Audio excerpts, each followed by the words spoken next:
انہوں نے تو برملا اس سب چیزوں کا مجھے 2019 میں کوئی بات ہوئی اور انہوں نے بتا دیا کہ یہ سب وہ لوگ ہیں جو مشرف کے ساتھ تھے، اور دیکھ لینا کہ خدا نہ خواستہ یہی ہوگا کہ جیسے سب باتوں میں مشرف صاحب پھنسے اور یہ کلین اینڈ کلیئر ہو کے نکل گئے، انہوں نے آگے بھی یہی کرنا ہے. تو وہ پھر ان میں سے سارا بانو صاحبہ کسی شخصیت کا نام آپ بتا سکیں گی؟ کون سی وہ شخصیات تھی؟ کوئی ایک آدھے کا نام ہی بتا دیں. کیانی صاحب آپ لگا لیں، آپ یہ فواد چودھری لگا لیں، اور پھر اور کون مطلب ہے ایسے باقی جس طرح سب اسی ٹھیک. پنجاب سے آپ دیکھ لیں. تو یہ مطلب سب تھے، دیکھیں اس وقت قریب تھے، مشورہ دینے والے بھی وہی تھے، اسمبلی سے جانے نکلوانے والے بھی وہی تھے. پرویز خٹک صاحب نے تو باقاعدہ تقریر کی کہ عوام چاہتی ہے کہ آپ اسمبلی میں نہ جائیں، اور پھر اس کے بعد ان سب کو یہ، اور جس وقت سپوز اگر اس قسم کی باتیں ہوتی تھی یا سٹارٹ ہوئی، جو لوگ کہتے ہیں کہ بھئی اگر ہم نے کہا کہ ہمیں اس نے کہا یا اس نے کہا، تو روکا تو ان میں سے کسی بھی نہیں نا، ان سب نے ہوا دی اور آج اس تک پہنچ کے. تو باقی آپ نے میری کارکردگی پوچھی تو 6 ماہ تو دیکھیے مجھے سمجھنے میں لگ گئے.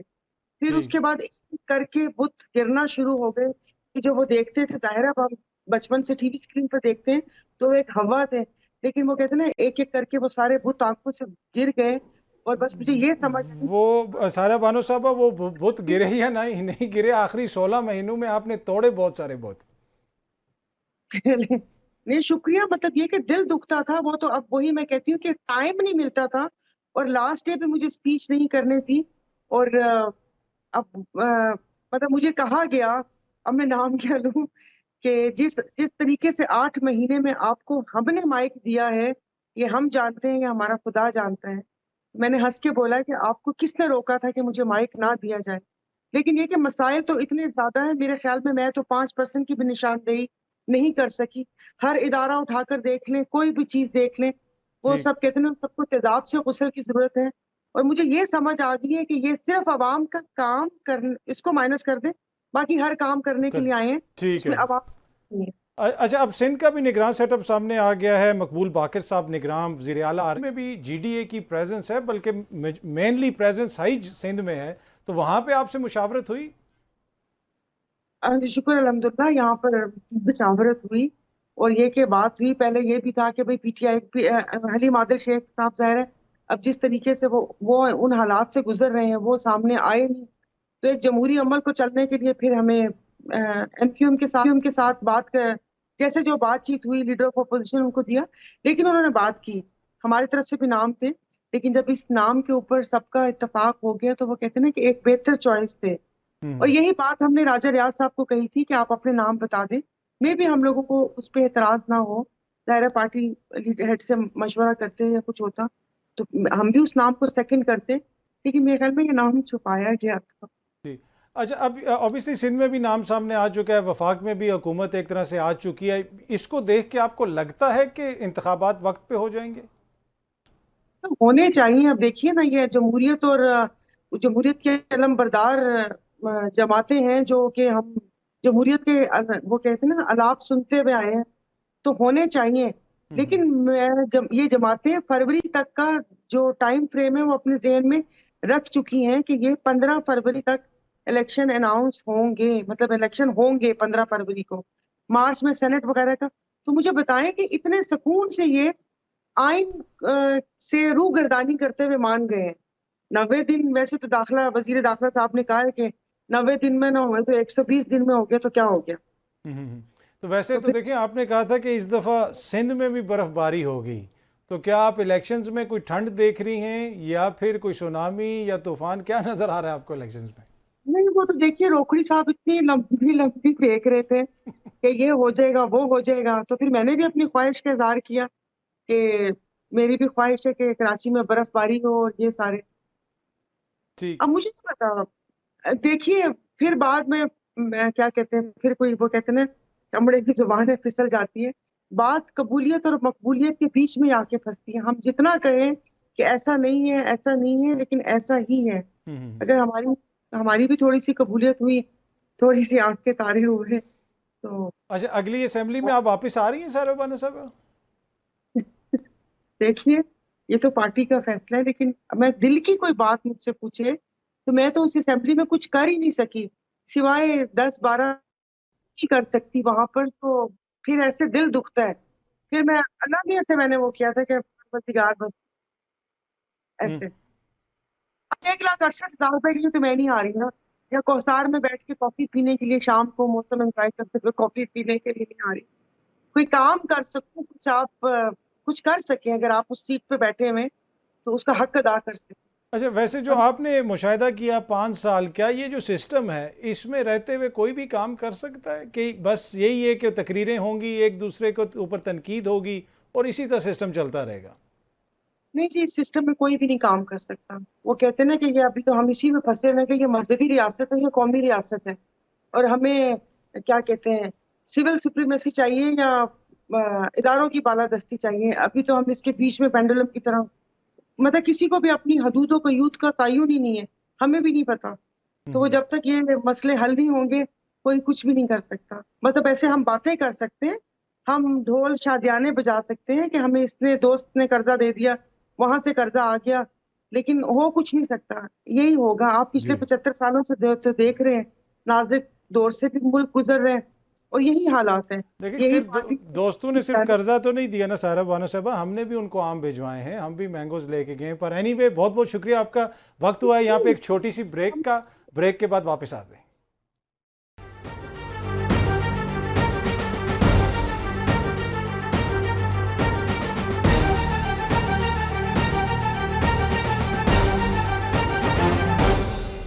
Welcome back. آخر میں ہم بات کریں گے سوشل میڈیا کے اوپر ایک خبر گردش کر رہی ہے ایک 13 سالہ بچے ارسلان نسیم کے حوالے سے. 9 مئی کے واقعات کے بعد اس کو گرفتار کیا گیا, کچھ ماہ وہ جیل میں رہا. جب اس کی ضمانت ہوئی وہ واپس آیا. کہا جا رہا ہے کہ اس بچے کی عمر 13 یا 14 برس ہے. وہ جب اپنے گھر آیا تو دوبارہ پولیس اس کو مبینہ طور پہ گرفتار کرنے آئی, جس کی وجہ سے اس کے والد کو ہارٹ اٹیک ہوا اور پھر ان کی موت واقع ہو گئی. اس حوالے سے پولیس کا موقف بھی سامنے آیا ہے, لیکن اس خبر کی تفصیلات کیا ہیں اس کو جاننے کے لیے لاہور سے ہمیں جوائن کر رہے ہیں ہمارے بیورو چیف اعظم چودھری صاحب, اور اس کے ساتھ ساتھ اس بچے کے وکیل رانا انتظار صاحب نے بھی ہمیں جوائن کیا. بہت شکریہ آپ دونوں شخصیات کا. اعظم چودھری صاحب, پہلے میں آپ سے یہ پوچھنا چاہوں گا کہ اس واقعے کی آخر تفصیل کیا ہے؟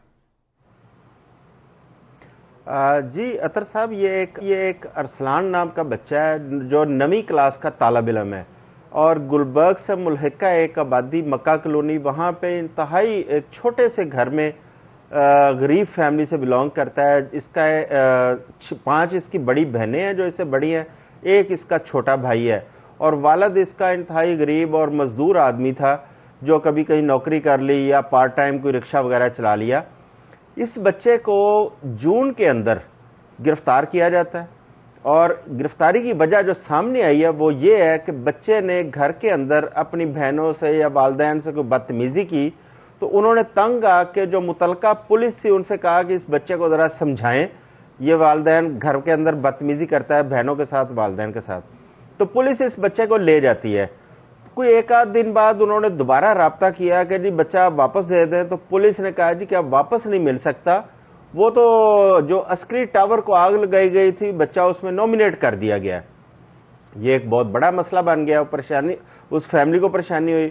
انہوں نے پھر رانا انتظار صاحب جو لاہور بار کے پریزیڈنٹ بھی ہیں, وکیل ہیں, ان سے رابطہ کیا اور اس بچے کو ضمانت کے لیے کورٹ میں چلے گئے. بہرحال کوئی 1.25 مہینے کے بعد اس بچے کی ضمانت ہوتی ہے, وہ بچہ گھر آتا ہے.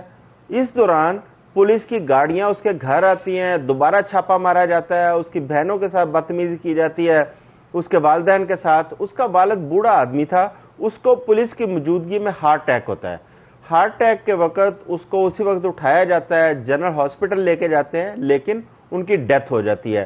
اب جہاں تک ہمیں پتہ چلا ہے کہ پولیس نے زبردستی ان کو نماز جنازہ کروائی, اور اسی وقت ان کو دفنا کے اور فیملی کو اتنا خوفزدہ کر دیا کہ آپ نے اس کا کہیں ذکر نہیں کرنا, اور بچے کو دوبارہ پولیس اپنی کسٹڈی میں تھانہ غالب مارکیٹ لے گئی. ٹھیک. اب اس کے بعد وہ فیملی اتنی خوفزدہ ہوئی. ابھی ہم نے آج اپنی ٹیم بھجوائی اس کی فیملی کی کوریج کے لیے, تو پتہ چلا اس محلے کے اندر ایک عجیب خوف و ہراس کی وہاں پہ کیفیت تھی. لوگ ڈرتے ہوئے بیچارے بول بھی نہیں رہے تھے, اور انہوں نے یہ بتایا کہ جی وہ فیملی تو تالا لگا کے کہیں اور چلی گئی ہے, کیونکہ پولیس بہت زیادہ تنگ کر رہی ہے اور بچے کا کوئی پتہ نہیں ہے کہ پولیس نے اس کو کہاں رکھا ہے اور کس حال میں رکھا ہے. ٹھیک ہے, یہ اس ساری بچے کے صورتحال تھی. وکیل رانا انتظار صاحب بھی ہمارے ساتھ موجود ہیں. رانا صاحب, کتنا عرصہ یہ مقدمہ چلا؟ اس بچے کی عمر آپ کنفرم کر سکتے ہیں کہ وہ نابالغ بچہ ہے, 13-14 سال کا بچہ ہے, اور وہ 2-3 ماہ جیل کے اندر رہا؟ دیکھیں, جو اس کا بے فارم ہے وہ میرے پاس اویلیبل ہے, کیونکہ سارا کیس ہی میں نے کیا. ان کا بڑی غریب فیملی ہے یہ, اور اس کا جو برتھ سرٹیفکیٹ ہے وہ عدالت نے نادرا سے ویریفائی بھی کروایا. اس کے بعد کوئی چیز رہ نہیں جاتی. بچے کی عمر بالکل 14 سال ہے, 14 نہیں کہیں گے تو آپ 15 کر لیں گے, اس سے زیادہ تو نہیں ہو سکتی. اس نے 9ویں کلاس کا بورڈ کا ایگزام مئی میں دیا ہے, تو 9ویں کلاس کا بچے کی ایج کیا ہوتی ہے آپ کو بھی پتہ ہے, مجھے بھی پتہ ہے. آپ کتنی ایج بڑھا لیں گے؟ 14 نہیں 16 کر لیں گے, اس سے زیادہ تو اس کی ایج آپ نہیں کر سکتے. کہ چلیں جو ایک ٹرینڈ ہے پاکستان کے اندر کہ عمر جو ہے وہ کم لکھتی جاتی ہے. ابھی جو بتا رہے تھے اعظم بھائی, اس کے ساتھ ساتھ یہ ہے کہ اس کی بہنیں جب تھانے جاتی رہی ہیں انہیں ہراس بھی کیا جاتا رہا پولیس کی طرف سے. اور ایک اور چیز یہ ہے کہ جس دن اس کی بیل ہوئی ہے, باقی ساری باتیں پولیس کی مان لیں گے, مجھے صرف ایک بات کا جواب دے دیں, بیل ہونے کے بعد اس کے گھر 3 دفعہ ریڈ کرنے کا کیا جواز ہے؟ 4 پولیس کی وہیکلز لے کے گھر کو توڑ دیا, دروازے توڑ دیے, ان کے گھر کی جا کے آپ حالت تو دیکھیں. یہ تو فرعونیت ہے سیدھی سیدھی. ٹھیک, اچھا. اس کے بعد یہ ہے کہ اس کا فادر نے, ان کے پاؤں بھی پڑا پولیس کے, اس کی والدہ بھی پڑی ہے کہ ہمارے بچے کی بیل ہو چکی ہے, ہماری جان چھوڑ دیں.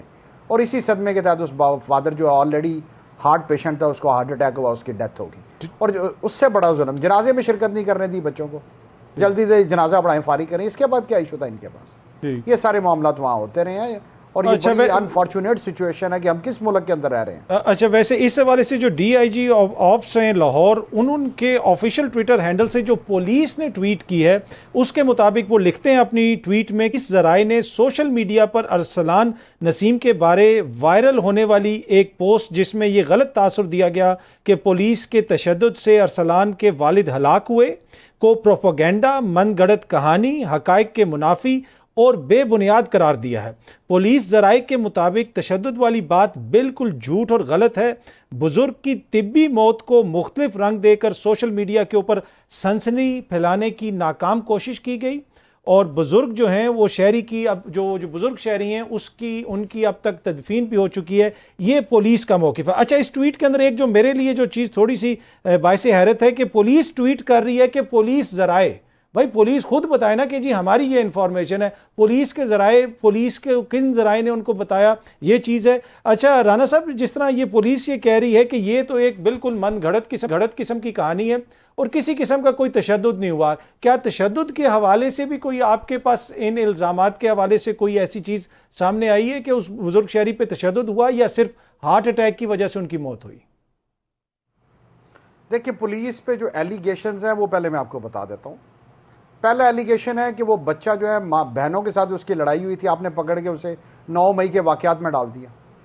اس کی انکوائری کی جائے. سیکنڈ یہ ہے کہ اس کی بہنوں کو جو پولیس ہراس کرتی رہی ہے. تھرڈ ایلیگیشن ہے کہ جب بیل ہوگی تھی اس کے بعد اس پہ گھر پر ریڈز کی کیا ضرورت تھی, اور جو رہا ٹارچر کی بات, فزیکل ٹارچر نہیں کیا مگر یہ مینٹل ٹارچر کی وجہ سے ہوا ہے. میں کب کہہ رہا ہوں کہ انہوں نے فزیکل, پولیس نے بالکل فزیکل ٹارچر نہیں کیا ان پہ, مگر بات یہ کہ جو جس کی عمر 70 سال ہے, آپ جا کے اس کو ڈراتے دھمکاتے ہیں, بار بار کرتے ہیں, اب وہ سٹریس نہیں لے سکا اس چیز کا. آپ ان 3 سوالوں کا جواب دے دیں, ڈی آئی جی صاحب سے ہم پوچھ لیتے ہیں کہ جو میں نے ابھی کیے ہیں ان سے, کہ بچے کو ایویڈنس دیں کہ کس طرح اس کیس میں رکھا گیا, اس کی بہنوں کے ساتھ یہ سلوک کیا گیا, اور خاص طور پر ضمانت ہونے کے بعد. اور ایک اور چیز بتا دوں اطہر بھائی, جی میں نے یہ کیس پرو بونو کیا ہے ان کے غریب ہونے کی وجہ سے. مطلب جو لوگ سن رہے ہیں کہ وکیل صاحب نے یہ کیس جو ہے بالکل فری آف کاسٹ کیا ہے, اس کی کوئی فیس نہیں لیا. ہاں جی بالکل. اور اس کے بعد میں نے یہ 3 ان کے ہر ہائی آفیشل سے 1.5 ماہ میں رابطہ کیا کہ یار اب زیادتی کر رہے ہیں, کوئی انسانیت نام کی بھی کوئی چیز ہے. مگر جب تک یہ سوشل میڈیا ٹرینڈ نہیں بنا, پولیس نے تو کان نہیں دھرے اس پہ. جس دن اس کے گھر پر اٹیک ہوا ہے اور اس کے بعد بھی ہوا ہے, اس دن بھی ایس پی رینک سے اوپر میں نے بات کی ہے, اس دن بھی انہوں نے کان نہیں دھرے. ٹھیک ہے, چلیں. اب یہ جو ہے سوشل میڈیا پہ چلا تو اب انہیں ساری باتیں یاد آ گئی ہیں. اس حوالے سے ہم نے بھی پولیس سے رابطہ کرنے کی کوشش کی. لاہور پولیس سے ہماری ٹیم نے متعدد بار کانٹیکٹ کیا کہ آپ بھی اپنا کوئی رسپانس دیں, آپ اس حوالے سے کیا کہتے ہیں, آپ کا موقف کیا ہے, لیکن اس طرف سے کوئی جواب نہیں آیا. اگر کوئی تفصیلات سامنے آتی ہیں تو ہماری کوشش ہوگی کہ وہ بھی آپ کے ساتھ شیئر کی جائیں. رانا انتظار صاحب, اعظم چودھری صاحب, آپ دونوں شخصیات کا بہت بہت شکریہ. آپ بھی بہت شکریہ. کل اگین اسی ٹائم پہ آپ سے دوبارہ ملاقات ہوگی. Thank you.